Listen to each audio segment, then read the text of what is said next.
Just what is Highlander about, and how does a franchise go from this to this?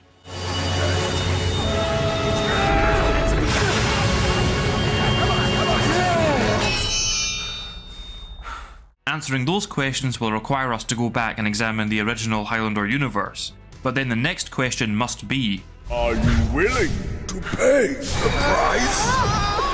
My name is David McMurdo, and welcome to Highlander Lore, where you learn the deepest Highlander lore from a Highlander.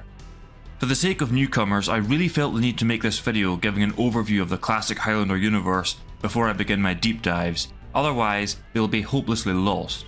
By the end of this video, you'll know the entire live-action Highlander timeline and every major character. Now this overview will be no substitute for actually watching all of live-action Highlander, and I obviously recommend that you do. This video is for those that have no intention of doing so, but that still want to enjoy my content in a more informed manner. Those of you that are already hardcore Highlander fans need not worry. Every movie and every last TV episode will be analysed in depth eventually. It may take years. Centuries even. But at least I can carry that hope inside me. Now there are several different versions of every Highlander movie, including fan cuts, but I'm going to stick to talking about the main releases, so let's get back to where it all started.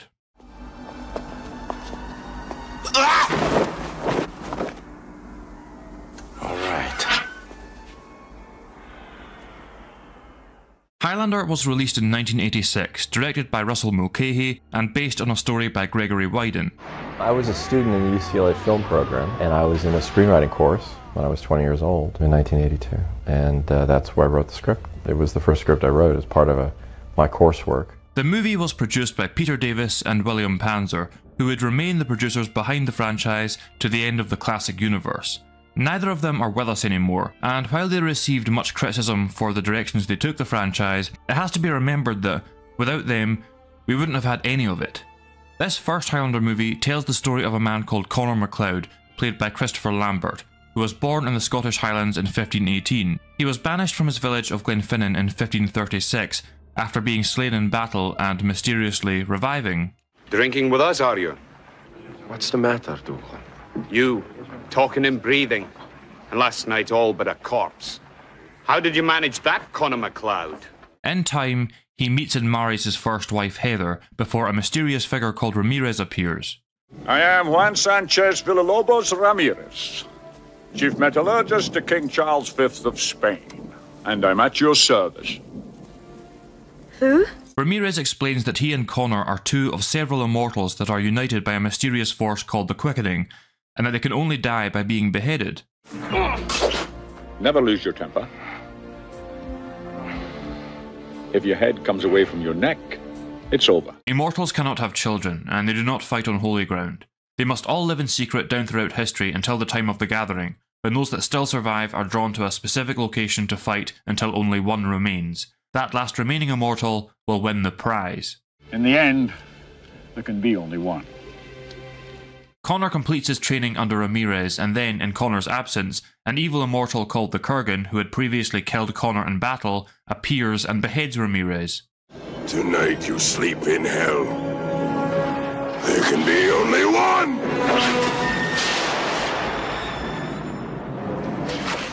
Despite Ramirez having warned him against doing so, Connor remains with Heather until she dies of old age. Will you do something for me, Connor?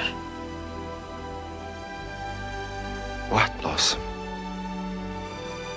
In the years to come, will you light a candle and remember me on my birthday? I will. Connor then leaves Scotland, now wielding the katana that Ramirez once did. Good night, my buddy Heather. In the movie's present setting of New York in 1985, Connor is living under the name Russell Nash and runs an antique store with Rachel Ellenstein, a war orphan that he rescued during World War II.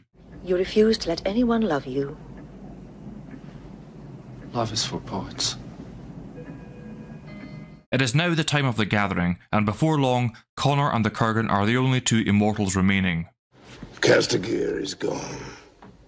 Only you and I remain. A forensic scientist by the name of Brenda Wyatt becomes Connor's lover and is ultimately abducted by the Kurgan. Hello, pretty. In a final showdown, Connor defeats the Kurgan. There can be only one.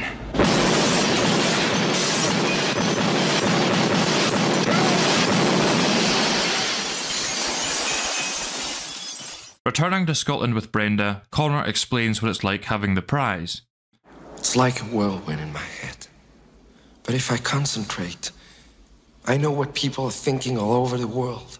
The prize also enables Connor to have children and to grow old and die. You have power beyond imagination. Use it well, my friend. Now, when Highlander was released in North America, the same thing happened to it that had happened to Conan the Barbarian a few years earlier, which is that the studio felt that American audiences would get bored by certain slower scenes, and so decided to remove them. Fox basically threw Highlander 1 away. They had a curious disrespect for the intelligence of the American people. The film opened and closed, and we were grotesquely depressed. One scene that was scrapped was that which shows Connor rescuing Rachel during World War II, a crazy decision considering that you have no context for their present-day relationship without that scene. These days, you can buy a director's cut in North America that restores everything that was initially removed from the movie over there. But to be clear, that director's cut is the version of the movie that we in Europe and most of the rest of the world always had.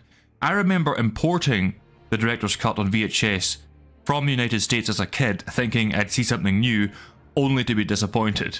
He went down to the garage and in a fit of depression cut off his own head. It's hard to praise Highlander beyond what has already been said so many times, but Connor has a certain phrase in the movie. Hey, it's a kind of magic.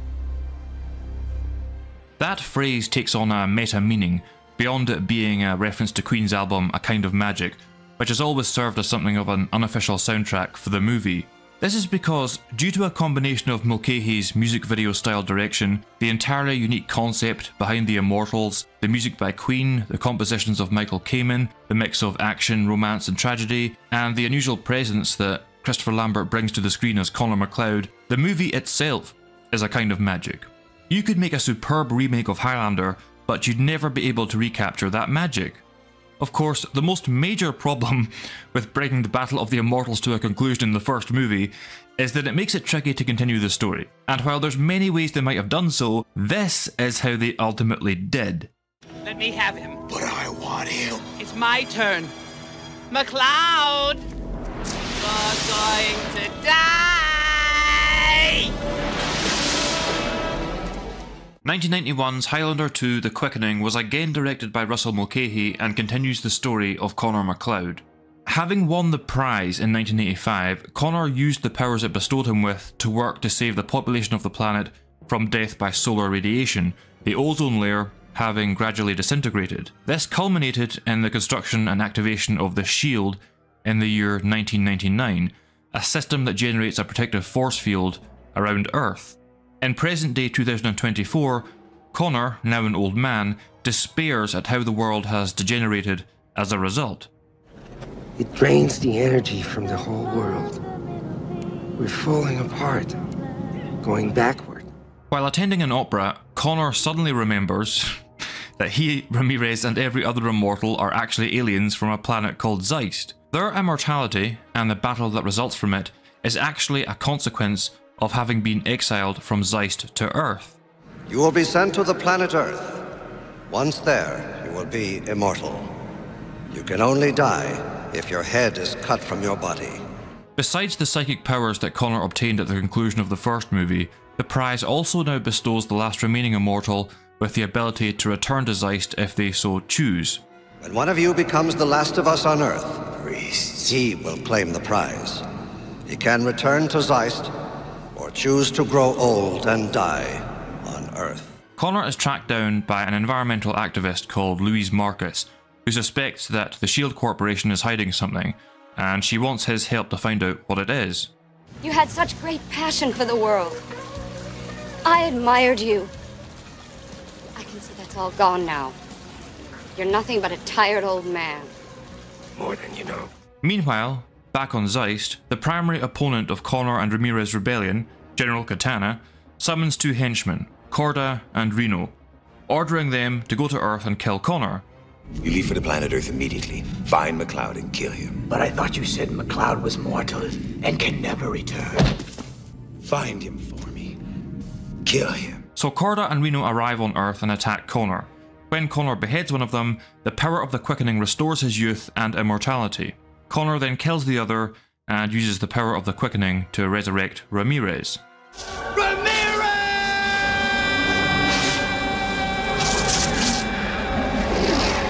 Katana decides to come to Earth and kill Connor himself, and essentially takes over the SHIELD Corporation, who, as it turns out, are covering up the fact that the ozone layer has repaired itself and that the SHIELD from which they make money is no longer necessary.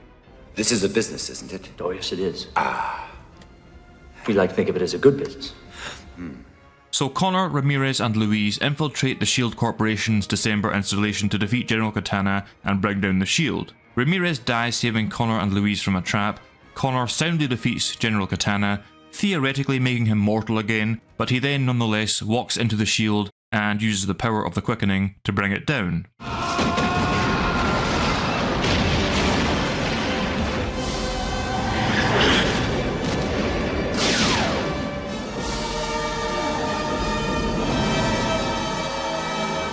Most versions of the movie end right there, but I suppose I'll never hear the end of it if I don't mention the infamous fairy tale ending where Connor and Louise actually return to Zeist in a scene that somehow manages to be even more surreal than anything else in the movie. Highlander 2 was received poorly for many reasons, not least because the initial cut of the film was a total mess, but it was the decision to explain the Immortals as being aliens that fans hated the most. The audience had asked us over and over again, where do these guys come from? How did this all get started? Well, you know, it probably wasn't a question that we should have answered. And maybe we didn't do it in the best possible way. Right. We were laughing a lot on the set about where are you from Zeist?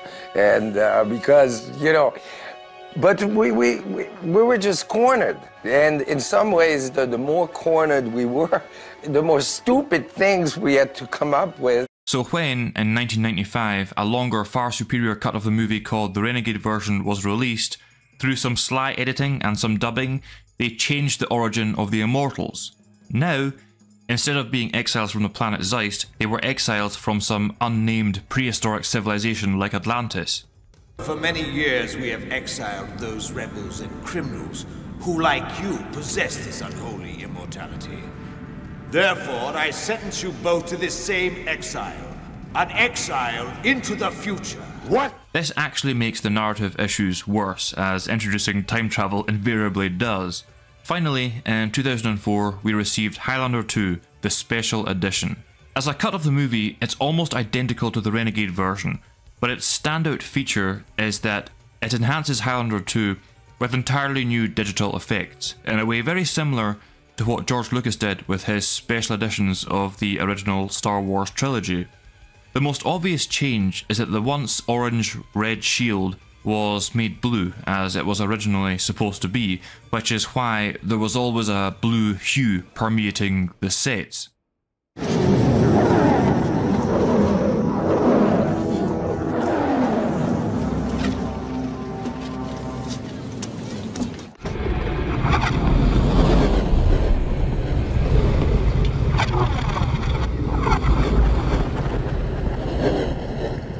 A word of warning though, the streaming platforms are very confused by these 3 different versions of Highlander 2 and frequently assign them the wrong subtitles.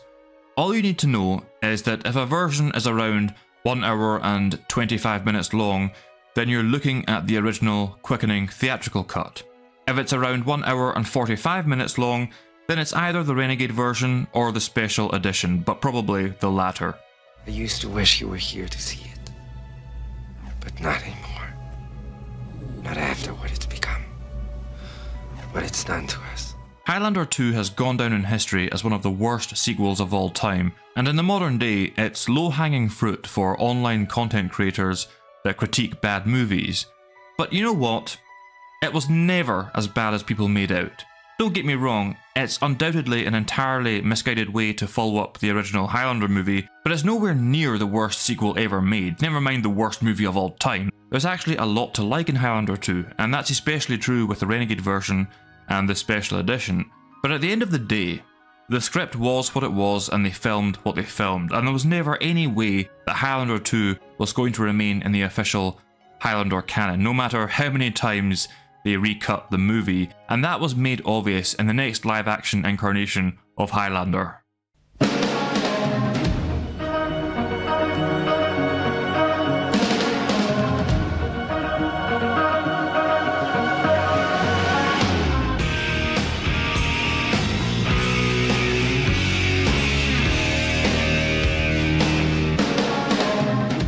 In 1992, Highlander the Series began broadcasting on TV, and it featured the character of Duncan MacLeod, played by Adrian Paul. Duncan is a slightly younger immortal kinsman of Connor MacLeod, having been born in 1592. He runs an antique store in the fictional city of Seacouver with his mortal lover Tessa Noel.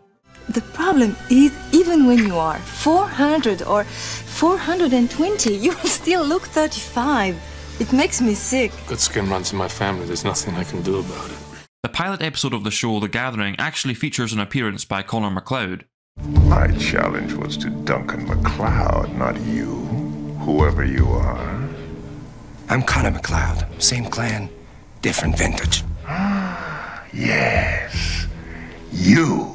The first season's narrative unfolds in 1992, wisely ignoring Highlander 2 and ignoring the fact that Connor won the prize at the end of the original movie, which was probably the smartest choice to make. Only one immortal left in the end? Is that it? And what does the winner get? The last one will have the power of all the immortals who ever lived. Enough power to rule this planet forever. Highlander the Series ran from 1992 to 1998, and like many other TV shows of the 90s like The X-Files, it offered different kinds of stories. There were the mythology stories that dealt with important incidents, often over 2 episodes, and then there were the standard standalone episodes. But while such standalone episodes were called the Monster of the Week episodes in the X-Files run, Highlander fans took to calling its standalone episodes the Kimmy of the Week episodes, Kimmy meaning Killer Immortal. And occasionally, of course, you'd have comedy episodes, some of which are so wacky that it's hard to consider them canon. It's gonna hurt.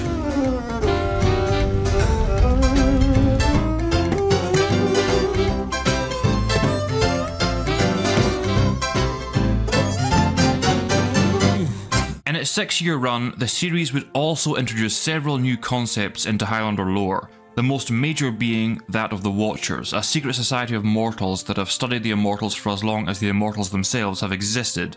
In fact, Duncan's primary opponent throughout the series is not some other Immortal, but a rogue Watcher called James Horton that has dedicated himself to destroying the Immortals. We know about the Gathering. Do you sense evil in me? Talk to me! Tell me what you know! It's about power. There is nothing greater than the power of man! The other major new characters that the series introduced are Richie Ryan, Duncan's immortal student. I am Duncan MacLeod of the Clan MacLeod. And I am Connor MacLeod. Same clan, different vintage. Amanda, an immortal and Duncan's sometimes lover. Mortal Joe Dawson, Duncan's watcher and soon friend and ally.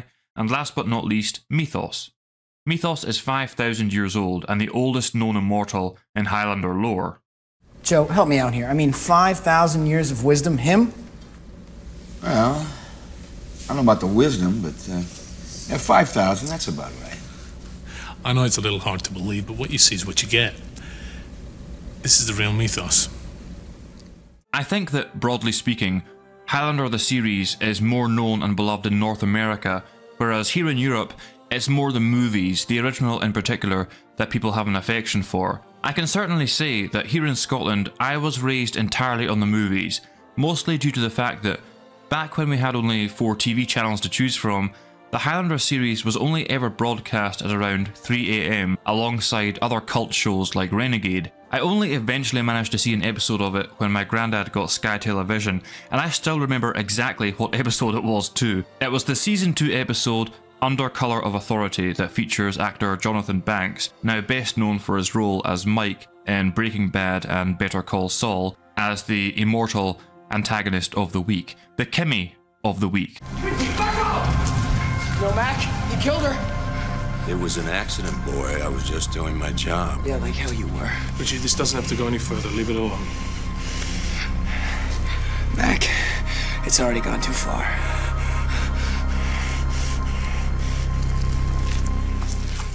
Being used to the far more violent Highlander movies, I didn't like the series when I first saw it, because it felt so watered down, which in truth it was because it was made for TV. Of course, in time, I came to love it, and the fact is that it contains some of the best of Highlander. This is in no small part due to David Abramowitz, a writer that would continue to participate in the world of Highlander beyond the TV series.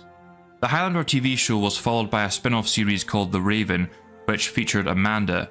It wasn't terribly well received and it lasted only a single season, which is why I'm not going to spend too much time talking about it here, but I would say that at the very least, that single season is superior to the 6th season of the main series.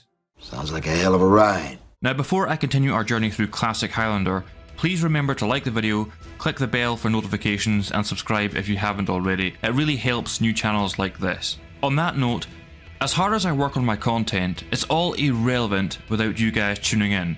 So I thank you for doing so. You are my flock. You nourish my soul. If you're interested in knowing how Highlander Lore came about and what to expect from it, then you can check out the first episode of the monthly Highlander Lore podcast for free on Patreon. All links will be in the description box. Now, Highlander would continue to have life on the big screen, and even as the TV series was still broadcasting, a brand new Highlander movie was released. From the dawn of time we came, moving silently among you, down through the centuries. Immortals. Highlander 3 the Sorcerer was released here in the UK in 1994 and then in early 1995 in North America, where it's known as Highlander the Final Dimension. The Sorcerer and the Final Dimension are almost identical cuts of the movie, just featuring different music in places, but the Final Dimension also has some extra digital effects. Other international versions are a mix of these two primary cuts, though sometimes using different music in places and going by titles such as Highlander the Magician, Highlander the Final Conflict, and Highlander the Legend. But regardless of which version you're watching, Highlander 3 was directed by Andy Morahan, and annoyingly, the movie follows on directly from the original, not only ignoring Highlander 2, but also the concurrently running TV series, despite Connor's appearance in the pilot episode. It seems that while I'm the master of illusion, you are turning out to be the master of deception, Highlander. The fact that because of this Highlander 3 is not considered part of the official canon is hugely frustrating to me because I really love Highlander 3. It relates how, after the death of his first wife Heather, Connor eventually made his way to Japan. Finally I came to Japan, to the mountains of Neri, and the cave of the sorcerer Nakano. Connor trains under Nakano just as he did Ramirez, but ultimately refuses to behead him to take his sorceress powers. Just strike at my head and you will take all my knowledge. I will not. But evil immortal Kane has no such reservations and takes Nakano's head and therefore his powers of illusion for himself.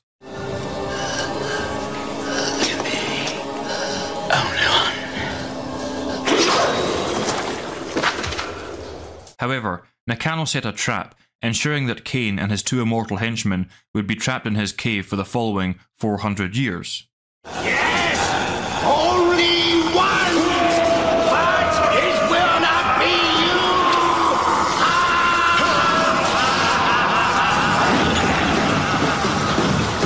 In the movie's present of 1994, Kane escapes from the cave and immediately beheads one of his henchmen. Where are we? What's happening? Nothing really left for you to worry about, my friend. There can be only one.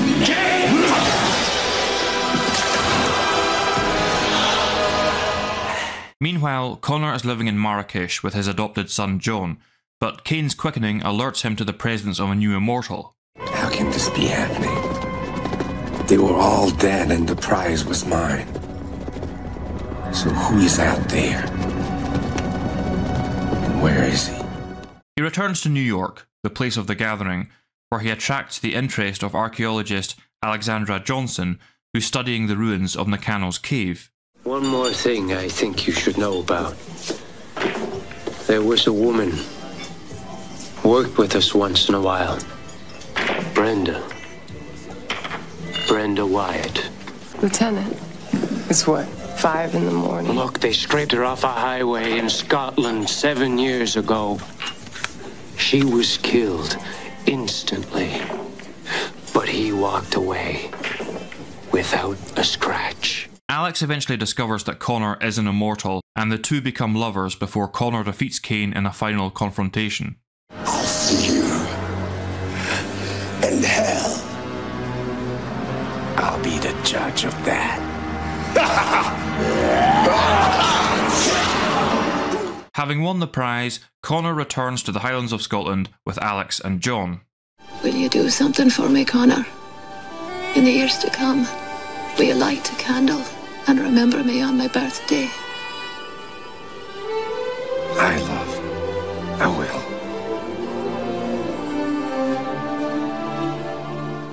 Highlander 3 may not be canon, but there's so much to enjoy in it that it just shouldn't be ignored.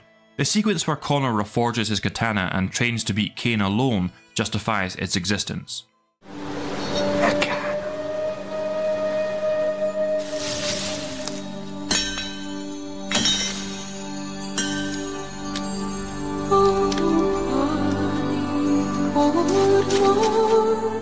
The next installment of Highlander would once again come in the form of a movie, 6 years after the release of Highlander 3, and 2 years after the main TV series had ended, and that installment is my favourite.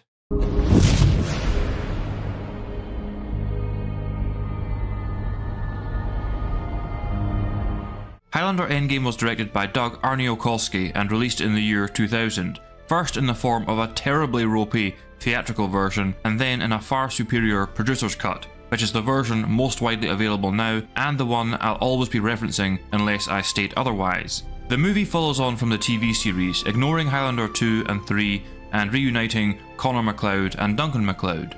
At an unspecified point in the early 90s, an explosion in Connor's antique store kills his adopted daughter Rachel. Hello?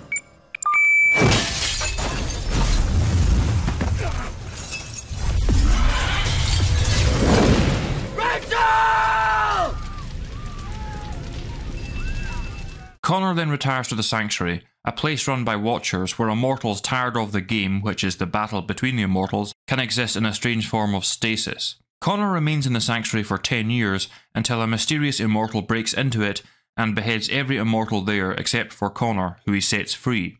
Which one is Connor MacLeod?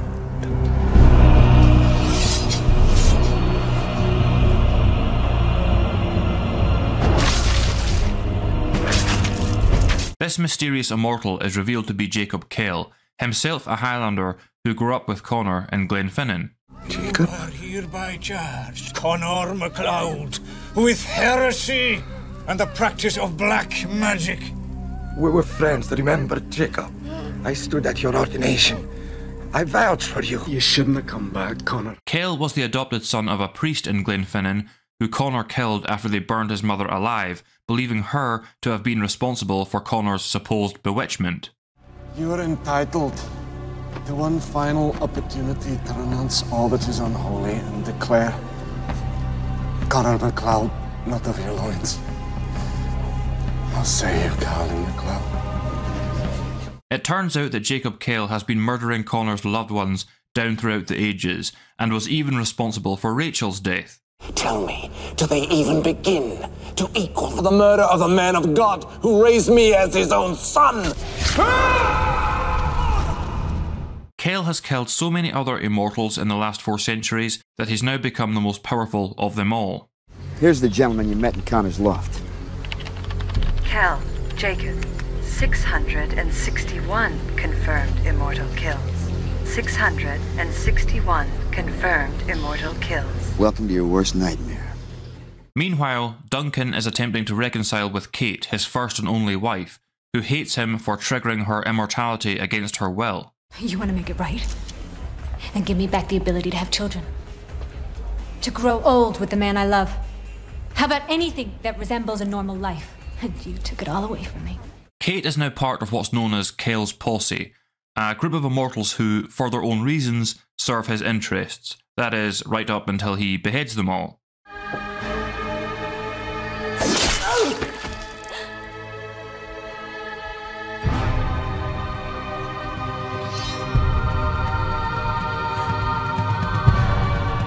Ultimately, Connor surrenders his life to Duncan to ensure that he's powerful enough to defeat Kel.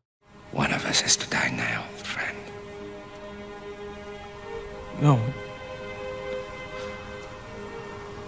And you know it. Duncan does defeat Kel, but only with the extra strength he obtains by Connor manifesting through him. In the end, there can be only one.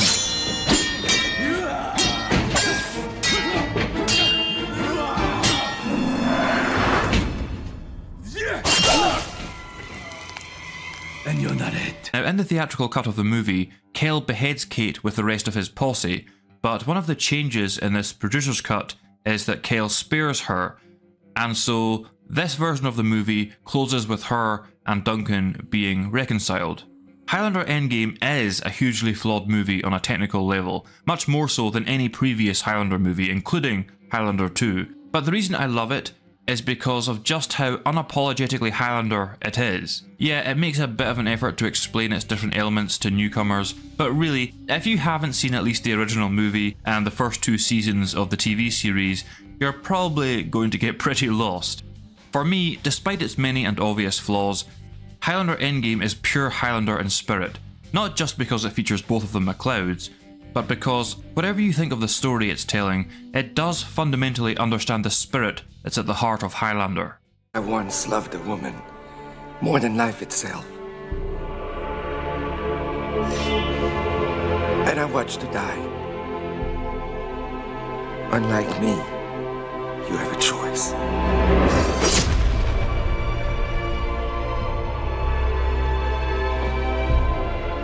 Now at this point, you have to appreciate the false sense of security that we Highlander fans were lured into. Yes, Highlander 2 had been massively misguided in the ideas that it tried to introduce, and yes, it was annoying that Highlander 3 wasn't part of the official canon, but Highlander Endgame seemed to indicate that the producers had learned from their mistakes.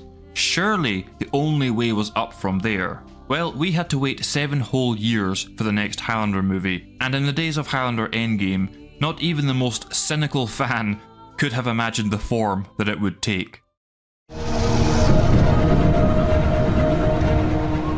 Highlander the Source was directed by Brett Leonard and released straight to TV as a sci-fi original movie in 2007. The movie reintroduces us to Duncan MacLeod, now a brooding loner that haunts the rooftops of an unspecified country in Eastern Europe after at least part of the world has deteriorated into anarchy for equally unspecified reasons.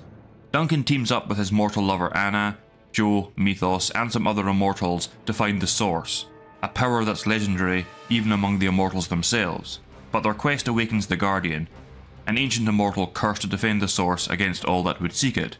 There can be only me.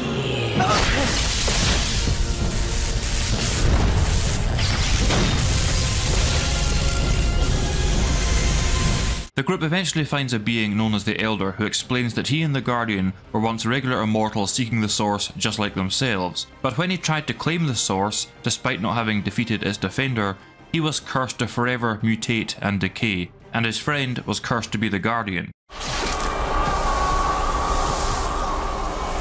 The Source wasn't mine to take. Something went terribly wrong. He also explains that as Duncan and his fellow immortals get closer to the Source, they will lose their immortality.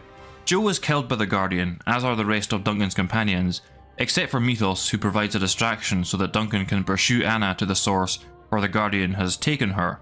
Duncan defeats the Guardian in combat, but refuses to behead him, thereby avoiding taking on the Guardian's curse himself. Take my head! No. I'm done with this.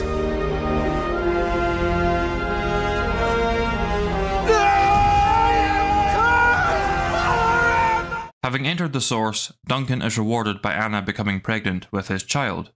I feel life.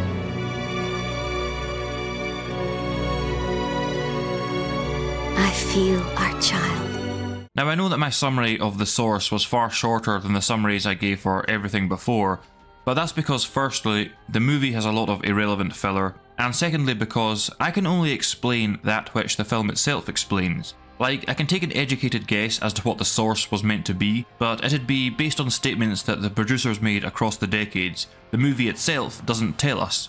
I think that the writers accidentally made Duncan himself sum up the whole affair during the course of the movie. There can be only one, the Source. It's all been a lie. I remember that prior to the release of Highlander the Source, a so-called Russian cut leaked online and was hated by the fans.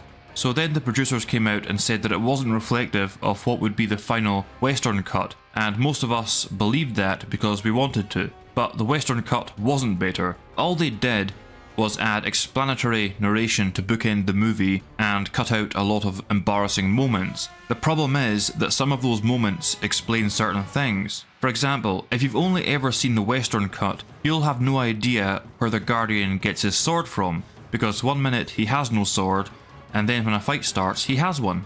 Well, here's where he gets it.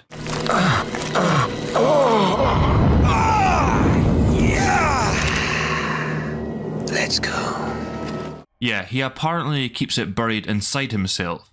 At the end of the day, I think that if you've made something completely insane, then show it in all its insanity. Don't go insane and then try to walk it back. Hello, Joe! I myself just will not tolerate a version of Highlander the Source that doesn't feature Duncan and the Guardian using Source powers to pointlessly throw a mini sandstorm back and forth.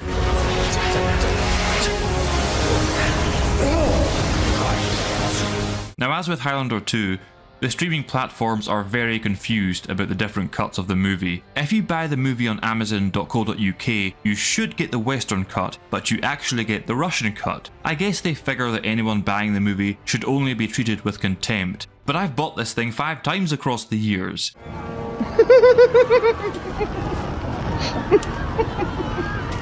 Fortunately, there's an easy way to know which cut you have. If your version opens with narration by Mythos, it's the Russian cut. If it opens and closes with narration by Anna, it's the Western cut. Speaking of Highlander 2, I mentioned earlier that it's nowhere near as bad as people pretend it is, and you actually only have to watch Highlander the Source to see that I'm right. Whereas Highlander 2 was removed from canon due to its narrative being incompatible with the Highlander lore that followed, Highlander the Source was dismissed from canon by those involved because it is truly a bad movie in almost every respect. But where most Highlander fans just dismiss the movie, I don't, because for me it's more than just a bad movie to ignore, it's a whole load of wasted potential. There are a lot of ideas in here that could have been great with a few changes and with proper execution. I'll have a lot more to say about Highlander the Source in the future. Fortunately, it wasn't the last live-action Highlander we fans were given, because only a year later in 2008, partly due to how disappointing the Source turned out to be, some of the cast and crew grabbed a camera and got together to give us Highlander Reunion. It's just a 15-minute feature where Amanda, Joe and Mythos talk about Mythos' intention to marry a mortal woman. But for a Highlander fan, it was a nice surprise, and certainly an infinitely more pleasing way to top off the classic Highlander universe than the Source was. These days, you can usually find Highlander Reunion added as a bonus to the end of Season 6 of the main Highlander series on streaming sites, which is really the most appropriate place to put it.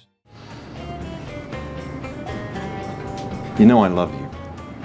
Well, that's a hell of a thing to say.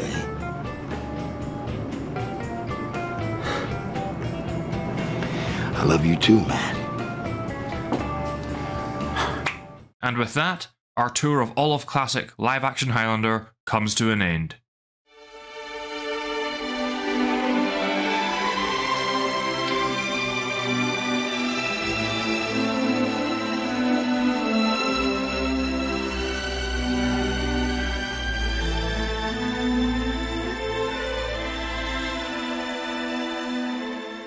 I want to conclude this video by saying that, while people do make mistakes and misguided decisions when creating things, and while we certainly have the right to criticise those creations, nobody sets out to produce something bad.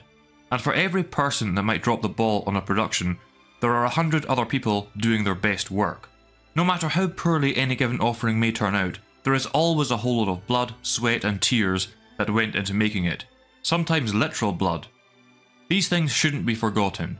Yes, the classic Highlander series is a mess, and while that's frustrating on the one hand, it's kinda cool on the other because it allows for more possibilities. If you want to go with the official canon of Highlander, the main TV series, The Raven, and Endgame, then you can do that. But maybe you'd prefer if Connor had one more adventure in the spirit of the original movie, and so you just stick with the first Highlander and Highlander 3. Maybe you like the science fiction ending that Highlander 2 offers. Maybe the events of the TV series and then those of Highlander the Source are more to your liking. Or maybe, like so many of us hardcore fans, you want to try and make every last live action installment work together.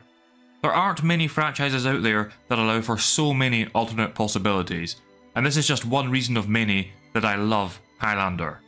That's all I have to say for now, so thank you very much for sticking with me to the end, and stay tuned for deep dives on both the original and rebooted Highlander universes. And remember, in the end, there can be only one.